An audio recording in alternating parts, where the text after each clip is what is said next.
A single stage outfit, a completely viral online debate.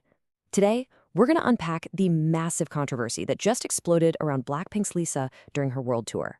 And, more importantly, what it tells us about the pressures that global superstars are really under. And just to give you a sense of how intense this debate got, you really only need to see this one comment that went viral. It's pretty jarring, right? And it perfectly captures the kind of extreme reactions we're about to dive into. So, this leads us to our big question for today. How on earth did a single performance costume ignite such a huge, polarized conversation online? Let's get into it. Okay, so to really understand the online reaction, we have to go back to the performance that kicked this whole thing off. This didn't just happen in a vacuum, you know? It was a very specific moment that got amplified by fan cameras and social media, and it just went viral for a reason. And the scale here is, well, it's massive. We're not talking about some small online chat. A single clip of this performance just skyrocketed to over 12 million views. It basically spread the controversy like wildfire. So here's the context you need to know. This all went down during BLACKPINK's Deadline World Tour stop in Taiwan, and it was specifically during Lisa's performance of her song Rockstar. Almost immediately after that clip started making the rounds, this huge wave of criticism just began to flood social media. It really highlights the kind of intense scrutiny that female idols are so often facing.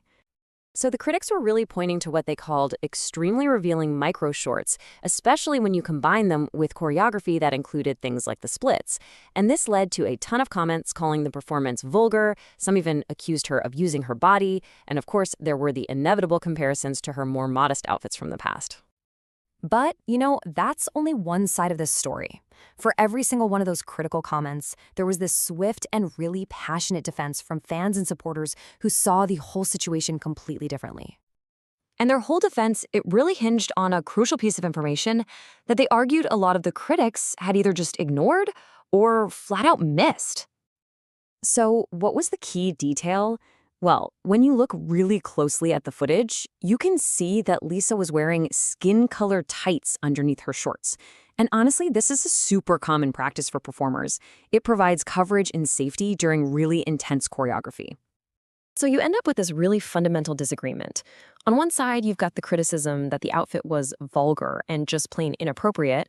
And then on the other side, you have the defense pointing to the protective tights and, I think more broadly, to her artistic autonomy as an adult performer. Now, to really understand the intensity of this whole debate, we need to zoom out a bit. Because this moment in Taiwan, it wasn't an isolated incident. Not at all. It was actually part of a much larger, ongoing conversation. See, the debate around this particular outfit is really just the latest chapter in a recurring story that has followed Lisa pretty much throughout the tour.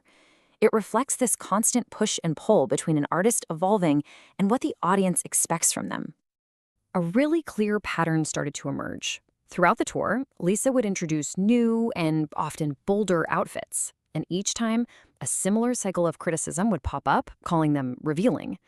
And then, like clockwork, the defense would counter by pointing out that, hey, she was wearing protective stockings or tights underneath. And all of this, the viral clip, the criticism, the defense, this recurring pattern, it all points to a much, much bigger question. In this world of global superstardom, who actually gets to decide the boundaries of creative expression? Is it the artist? Is it the audience? Or is it the unseen pressures of the industry itself? That, right there, is the real debate at the very heart of this controversy.